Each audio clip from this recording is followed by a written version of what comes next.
Pakistan peoples party के शरीक chairman और साबिक सदर आसिफ अली जरदारी ने ऐलान करते हुए कहा कि हम जल्द ही शहबाज शरीफ को वजीर आजम बनाएंगे।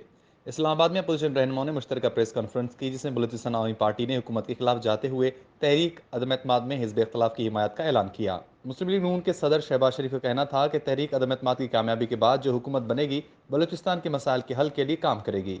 शहबाज शरीफ ने कहा कि बलूचिस्तान में मसाइल के हल के लिए BAP से भरपूर ताउन करेंगे। कायदे हिज़्ब इख्तिलाफ ने कहा कि BAP के 4 MNAs मुत्तहदा अपोजिशन का साथ देंगे। ये फैसला उन्होंने बतौर जमात किया है। शहबाज शरीफ का कहना था कि हम बलूचिस्तान के अवाम के लिए सदके दिल से काम करेंगे। 4 MNAs का साथ देने के फैसले का शुक्रिया अदा करते हैं। BAP के फैसले को कदर की निगाह से देखते हैं। पाकिस्तान पीपल्स पार्टी के शरीक चेयरमैन और साबिक सदर आसिफ अली जरदारी का कहना है कि आजकल अदम एतमाद का मौसम है। शहबाज शरीफ को जल्द अज जल्द वजीर आजम बनाएंगे। खालिद भाई, बलूचिस्तान की मुझ पर मेहरबानी है। आसिफ अली जरदारी ने कहा कि बलूचिस्तान है तो पाकिस्तान है, हम बलूचिस्तान से मिनिस्टर लेंगे। पाकिस्तान पीपल्स पार्टी के चेयरमैन बिलावल भुट्टो जरदारी का कहना है कि हमने कोई गैर जमहूरी ऑप्शन नहीं अपनाया। अदम एतमाद जमा करवाने के वक्त से हमारे नंबर मुकम्मल हैं। हमारी तादाद पूरी है और बढ़ रही है। सरबराह PDM मौलाना फजल रहमान ने कहा कि काफिली के साथ अभी बातचीत जारी है। हुकूमत हिचकोले खाती कश्ती है।